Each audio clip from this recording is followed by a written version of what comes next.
Hello, Ride IQ team and friends. I have the honour of being here in the presence of William Micklem. We are here at the beautiful Paris Court estate. This estate was originally a 13th century castle. Sadly, it suffered a tragic fire in 1976, but fortunately was rebuilt in 1996 and is now home to the Paris Court Golf Club, a distillery, a beautiful Avoca Handweavers restaurant, and an autograph collection hotel. William, thank you for taking time out of your busy schedule. I have to say I'm in awe as well. As ever, you continue to astound me with both your work ethic and your expertise, and it's a pleasure to have you here and see you again. Thank you. One item that I was unaware of that you recently are involved in developing is this new head collar halter, as it might be known as in America. Maybe we could start with that, because I'm curious. Yeah. It comes from the part of the genesis is the fact that I see so many bridles that have the pins in their buckles bent backwards, and they will go back to the saddler and say these are faulty buckles, but they're not faulty buckles. What happens is they've tied the horse up direct to the bridle, could even be a Micklem bridle, and the horse does a sudden pullback that you may not even notice, but it's so powerful and so short that it bends the buckles. And of course, if a horse doesn't then give, they then pull back severely, and in particular, and I've seen it in the past, they damage the nerves on the top of their head. Now, there are many reasons why a horse is a head shaker. There are many reasons why a horse might be uncomfortable on the head, but this is one of them. And of course, at worst, and I've seen it again a number of times, you put them on cross ties in a barn in the middle aisle, they pull back and get a fright, and then they go up over backwards, and they land and they hit their head. And of course, not only it can damage a human being, but the brain is just inside the head there, and I think there are a lot of horses that have problems because of that.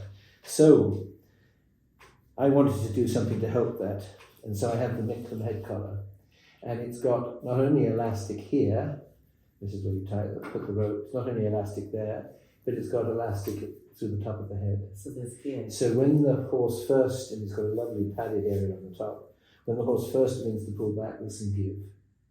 And that is hugely important, and so I'm delighted with this. Now, it looks different. Yes. And I like the classical look of a head collar, yes. So this looks different. It has a connection through to the Micklem bridle. But you have to get used to the different look of it, and then it's more effective. And in particular, what's more effective is the side cheek piece here stays down behind the protruding cheekbone, so that the whole head collar, when it's fitted on, doesn't twist around. And a lot of people are leading their horse, and they'll be leading the horse on the left-hand side, and they're holding on to the horse, and they don't realise that the bridle has done this, and this part of the bridle is in the horse's eye. Right, I've seen that. And because we are the other side, we miss that. So that by this part staying behind the cheekbone, as with the Micklem bridle, it evolves that, it stops that revolving and keeps it all more secure. And then in travel, horses are put in the trailer for many hours. It's over a period of time, this gentle rubbing of the side piece here with the traditional head collar causes a little rub, a little sore in the side of the face, and you see it all the time. This doesn't do that. There's none of that possibility of that happening. And of course, with the headpiece as well, it makes a big difference. But it's an automatic response for a horse that when they feel there's a sudden tightening, the first reaction is not to give to it, but is to go back the other way and keep doing it. And they're immensely powerful. A coiled up horse can exert great forces.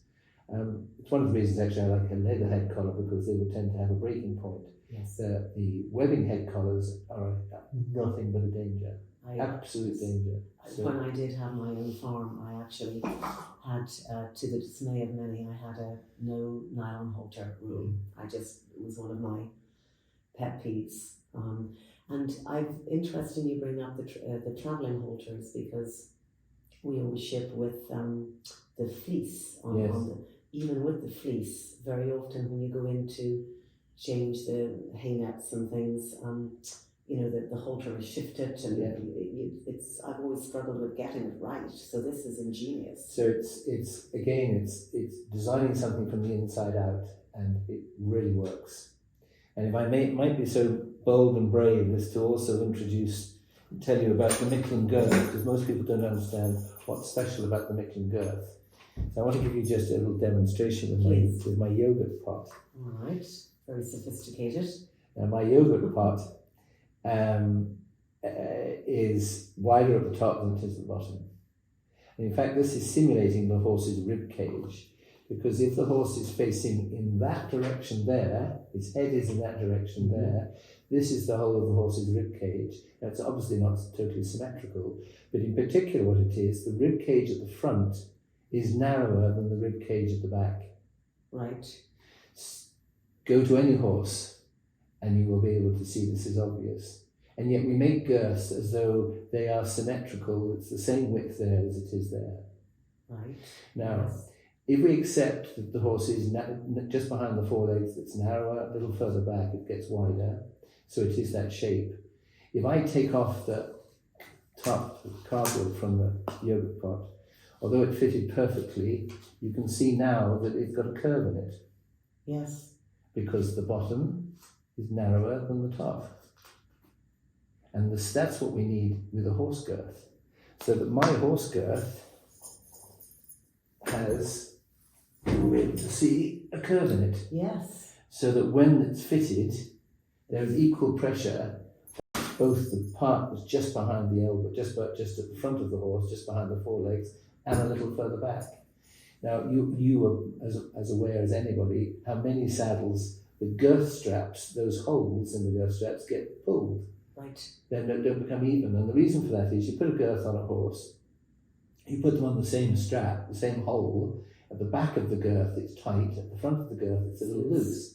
So then you do up the front strap an extra hole, and that ends up a little extra tighter. But the most common thing is the back strap is a little tighter, and that also forces the whole girth to slip forwards. But there isn't an equal pressure. So the Micklem girth is curved, and people say that's ridiculous having a curved girth. But when it's on the horse, makes perfect sense. It fits. And we also have a little channel in the middle here to put the martingale strap. Okay. Now, you can do a clip-on martingale with the girth here, right. But particularly for cross-country riding, anybody who rides outside, anybody who goes cross-country, I am really worried about everybody using clips on rings here, because at almost every international event, at all international events I've been to recently, girths, martingale straps have become undone because the catches in the birch on the top of the fence, or the ring fails. That's why I like to have the strap in the old-fashioned way all the way around the girth, and I have this underneath it, so that's where the martingale strap goes, so it stays flush and smooth. But there's a real danger in going across country just with the clips. So, and the same principle I have exactly the same principle, although it's not as obvious because obviously it's shorter. With a short dressage girth, we have the same thing, and there's a curve on it again. Right. And we have the Micklem elastic, both ends, and this is just a huge success. As you probably know, so many horses get uncomfortable because of the girth, but this sits comfortably, easy to use, practical, and just delighted with it. Fantastic. Ingenious. Ingenious, but in some ways so simple. And little simple things, I haven't got one here, but the Micklem breastplate martingale, I don't know whether you've come across them. I have not. But it's, I use neck straps with novice riders, or William Fox Pitt as an advanced rider would use a neck strap on all his horses. The disadvantage for that is if you're holding the neck strap and you sort of lose balance, the neck strap whizzes around. Right. So I like to have a neck strap that can be stabilised, so doing a breastplate fashion of fixing it to the horse helps a lot.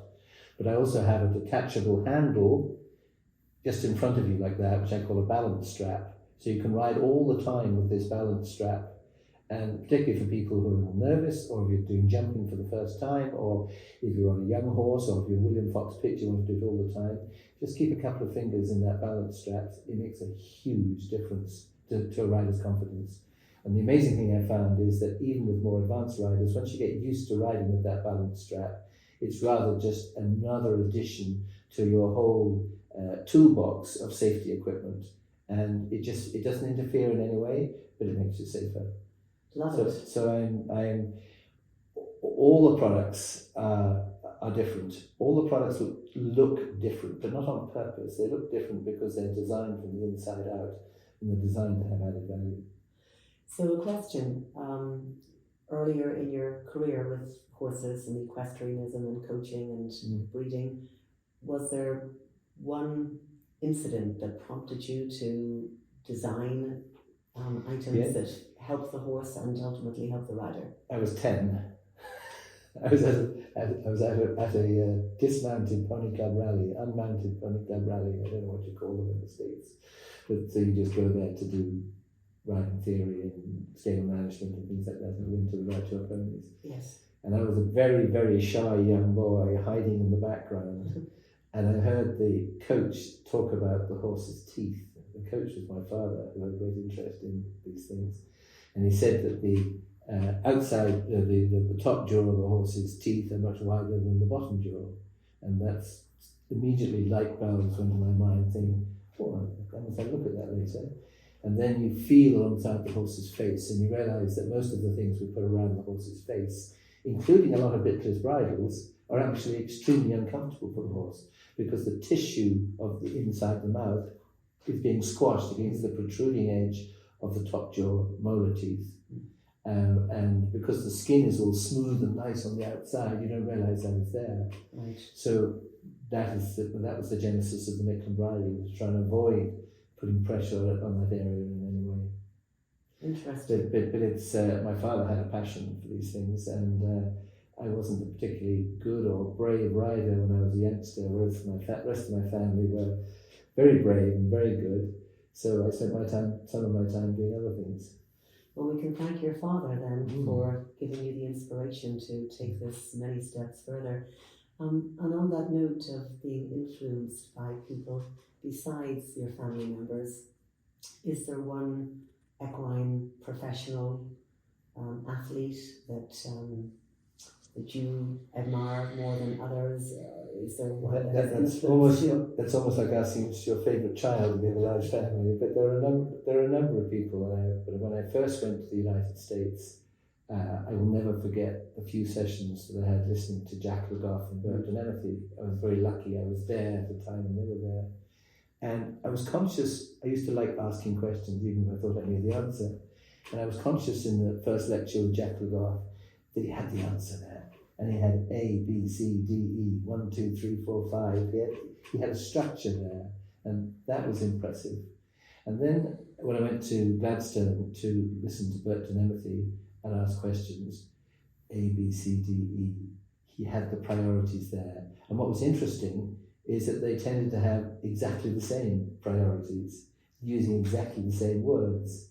I now know that they had talked with each other quite a lot, but there is this, so much more progress is possible if people talk the same language and if people have thought it through so they have the same priorities. And my aim has always been, beginning with my book, is everything that I say in the book must apply to all activities. So good dressage applies to jumping, good jumping work applies to dressage. One will help the other. The success of Chris Bartle as chef and trainer for the British horse trials team, I think, is a wonderful example.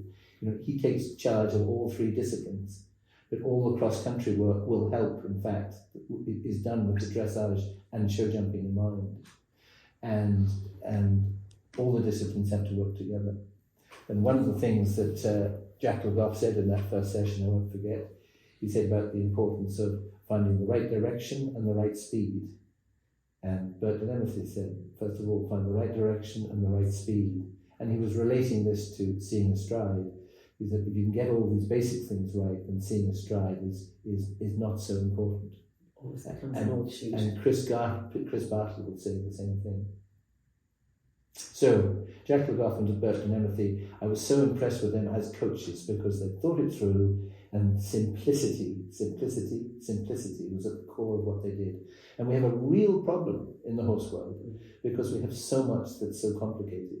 There's more information about horse sports and horse riding than any other sport. You go onto the various book lists. I think there are now 3,700 books listed on Amazon for horses, more than any other sport. I was not aware of that. More than any other sport. And we have we have two participants. We have the human and we have the horse. Unlike other sports where you just basically it's yourself and your sport. You have two participants. Therefore there's so much information and we have to simplify things. Now unfortunately the horse is wonderful. They will adapt to any key. They will adapt to anything that we do. We can use the legs to make them stop. We can use the legs to make them go forwards. We can teach them anything. It's quite extraordinary how adaptable they are. And people will say, well, I do this and it works. Therefore it's the right way. I'll write a book about it. I'll write an article about it. Without looking at it holistically and thinking of the wide range of different riders, the wide range of different horses, the wide range of different sports. So we have to keep coming back to essentials and simplify. I doubt there would be anyone who would disagree with that approach. Well, they wouldn't disagree with it, but there are too many people who unfortunately haven't thought it through, and they think, and they don't realise that something they may be saying doesn't work for a higher level. Right. And of course here in Ireland we're, I think, very excited as a result of Austin O'Connor's win at Fairhill. My understanding is Ireland hasn't won a 5-star since Eddie Boylan back in 1965. So we're really excited about the future of eventing in particular here in Ireland. If you were to forecast 100 years from now, how do you visualise how eventing will be as opposed to how it is now? That's a long way ahead. I think I would take it down a notch or two. As you know, I'm involved with Festina Lente, where we see over 400 students each week with mental and physical challenges. I have no doubt that horse riding and association with horses is life enhancing for everybody. So I think that in 100 years of time, I'd very much like to think that more people will be aware of the general health benefits, mental and physical, of horse riding, and in particular that they will get out and about. Now, out and about riding in the countryside, riding in forestry. Now, the problem is there's creeping urbanisation. The riding areas are being reduced. More and more people are just riding in arenas. So I would like to think that this will be reversed, and there will be regional training centres which will have access to major hacking, major riding out, and no doubt that the real future of horse sports is not in winning gold medals. The real future of horse sports is in getting millions of people to realise that hacking out, riding out gently, doing it at whatever pace they require, long distance riding, these sort of things, camping out is an absolutely wonderful activity. So I'd like to see thousands upon thousands upon thousands being introduced to horses in a safe way, showing that those sort of benefits are wonderful, as opposed to riding around in circles in an arena. Right. I like that foresight. And with sports in general, because obviously you're interested in other sports above and beyond equestrianism, is there one sports quote that works for you in general? Is there one powerful quote that... No, I suppose the one I continually use and it's a key part of my talk that I did, the TED talk that I did, the Go Rules, which amazingly just passed 1 million views, which makes me feel very humble and also very excited. Congratulations. But the key part of that, of the Go Rules, is to achieve happily, not achieve in order to be happy. To achieve happily, not to achieve in order to be happy. Yeah, that's a good one. And that is the basis of also high level success. That will lead to higher level success. because there's so many people who get frustrated, tense, deteriorate emotionally if they feel that they've failed, that they haven't won that first prize, that they haven't scored that try, they haven't kicked that goal. Whereas if they would achieve happily just working at their basic skills, the rest comes. And there is great joy and delight in just the little minuscule successes. The inch by inch, life's a cinch is the other phrase I use all the time. Yard by yard, life is hard. Breaking things down into bite-sized chunks is so important. My book is a very good example of that. We've actually got a new revised edition out of the book this year. It's exciting. As you know, you form a good part of this book in the sense that we came out to America and photographed you and photographed your students for the book. We've got a lot of new photographs. And for DK to invest in the book this year is fantastic. It shows you that they think it's worth it. And it is an amazing book. But it's got 400 pages. It's got over 2,000 photographs. But the point about inch by inch is when we took on the project, we said, right, William Micklem, we're going to do a book. 400 pages, big book, 275,000 words. And you say to yourself, It's overwhelming. the aim is huge, but then you break it down. And what you break it down to is to do 120 words each hour. Now, I did this over 8 months after we'd taken the photographs, and we only had 8 months left. I worked 7 days a week, 8 hours a day, 120 words per hour. But when you break it down like that, 120 words per hour, I can do that. That's very accomplishable. Exactly. Yes. So it's this business of going, is planning backwards from your big aim through the goals to your action steps, and then building forwards from the action steps. And the action steps, 120 words per hour, are all readily achievable. Right. And that applies to everything that we do in life. Mm-hmm. You know, there are a number of people who will say, oh, this person is a natural genius. But there are very few people who can do anything wonderful without a lot of work. You know, they say Picasso used to paint from an early stage when he was about 8 years on, he used to paint an average of 7 pictures a day. And he pick him out because he's reckoned to be a genius, an artistic genius, but he did a lot of pictures. But you still had to break it down to little individual things. And refresh my memory, how many languages has this book been translated? The wonderful thing is that the year before last, it was translated into Mandarin in China, in Chinese, which is its 12th language. And it is the top-selling manual in the world. So that's absolutely wonderful. I look And forward you're still in the book. You're still in the book. somewhere in there. No, there's a lot of you in the book. Oh, You that's see, behind you. there's an example of just two people hacking out. Lovely. And it's being with people in the countryside. So I recognise it. did you get one of you there? Um, I know it's That's actually me. beautiful balance on the grey horse there. Still So working on it. it's a great pleasure. I was delighted. This time I casually put in a few extra photographs, so I was able to get my son Sam in on a lovely full page on a homebred spirit.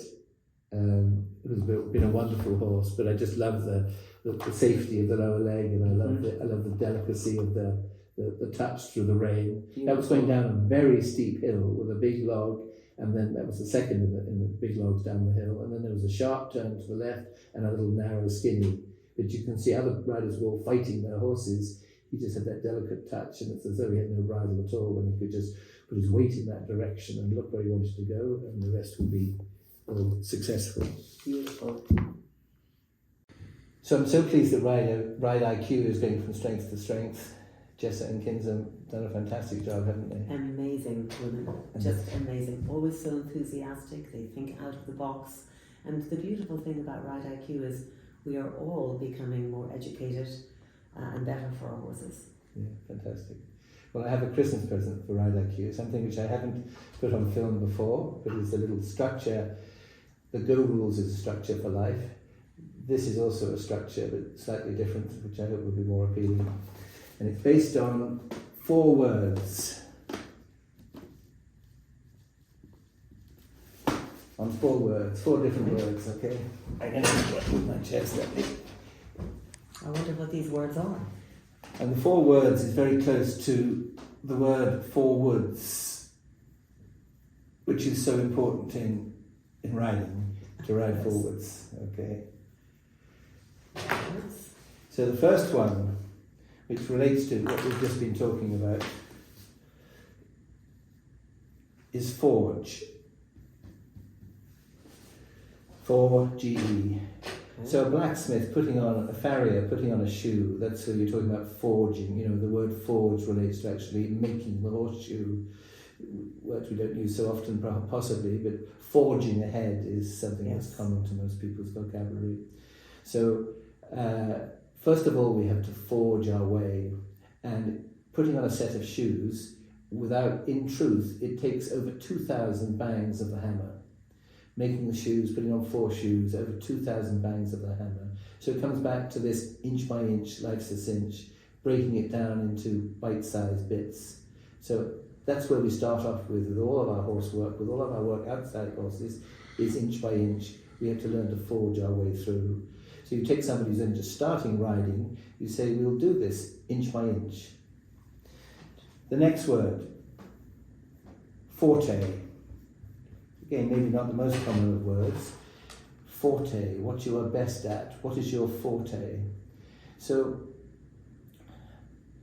I say to people, I look at a rider, I look at a horse, and I assess them, and I look and see what they are doing well. So we work from what they already do well.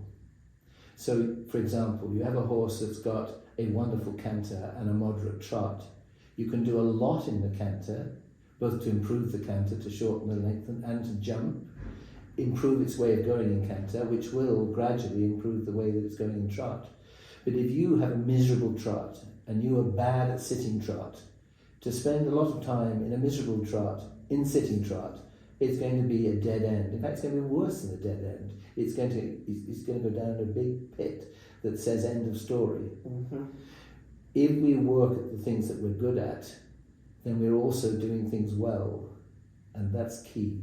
So if you have a good rising trot, you can do a lot with a good rising trot that will help a horse. Again, there's no point to go into a sitting trot.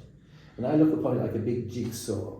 You have the big jigsaw of everything you need to know and do, and you can do that well, and you can do that well, and you can do that well, and you can do that well, and gradually you expand from the things that you do well until they all fit together as one overall glorious picture. I like it.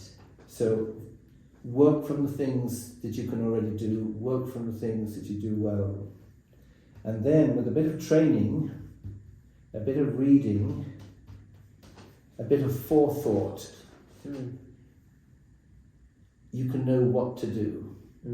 This is where good coaching comes in. It's never been easier to stand on the shoulders of giants because of the internet, because of you can find out who are the really good coaches and you can learn from them. When I wanted to learn, I said to myself, I need to go to the world's best to see what they do, rather than go to somebody who hadn't had an experience of all the disciplines and the wider field. That's why Jack Legoff and Burton Emothy was so important.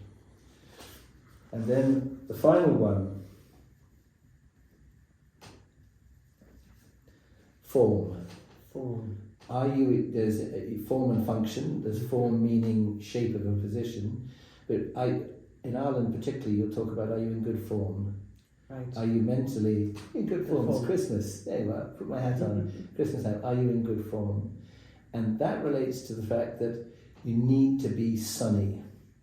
It's no good just being, I talk about being safe and simple, but you need to be sunny. You need to have a positive attitude, and having a positive attitude is hugely powerful, and surrounding yourself with people who are in good form and have a positive attitude is hugely powerful, which is why one of the reasons why you're so great. And it also links with what I was saying about achieving happily, not achieving in order to be happy, so that you are in good form all the time. I put these together a little bit, and you have forge, you have excuse me. You have do things. Excuse my writing. Yeah. Do Forwards, you things. have do things.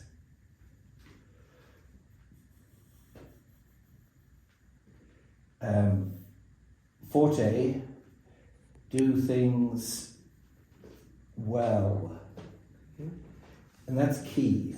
And on that point, a very high-powered coach, I saw online the other day, was saying you shouldn't talk about perfect practice. You know, practice makes permanent, so you need perfect practice. That's what a lot of coaches will tell you. Mm-hmm. And he would say that's such rubbish. Now, perfection is very difficult, so I would say you need good practice all the time. Right. But he was saying you had to practice badly before you can get to the good practice. But the trouble is that you do bad practice, you establish mistakes. And habits. They gave the example of vaulting up on a horse, saying it was impossible to do that well from the start.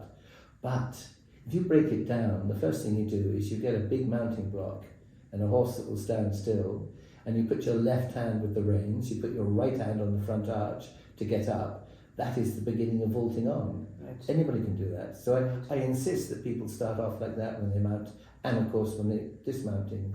And then step by step we go from there to vaulting. So a young person, I can teach anybody how to vault on and vault off in quite a short space of time, but they have to do step 1, step 2, step 3, step 4, breaking it down into those little action steps. So you can in fact all do things well. And then after studying and asking, in terms of the progression in your dressage or your jumping, do the right thing. Mm-hmm. So that's again where good coaching comes in. You do things well, then you have to do the right thing depending on your aim, whether you want to, whatever you want to do. And there's a good aim is just, I want to go hacking. Or somebody else can say, I want to go to the Olympics. Both of those are good aims, but they take doing different things. And form, do right by yourself. And that's not just about not having a coach, it's treating yourself as an individual, loving what you do. To do right by yourself, you understand you are an individual, your own likes and dislikes, find the things that you love to do, and you will then be happier automatically. And then put all of these together. I say to you for Christmas, may the force be with you. That's great. That is So great. happy Christmas to Ride IQ. May the force be with you and have a lovely holiday season. Thank you, William. Thank you.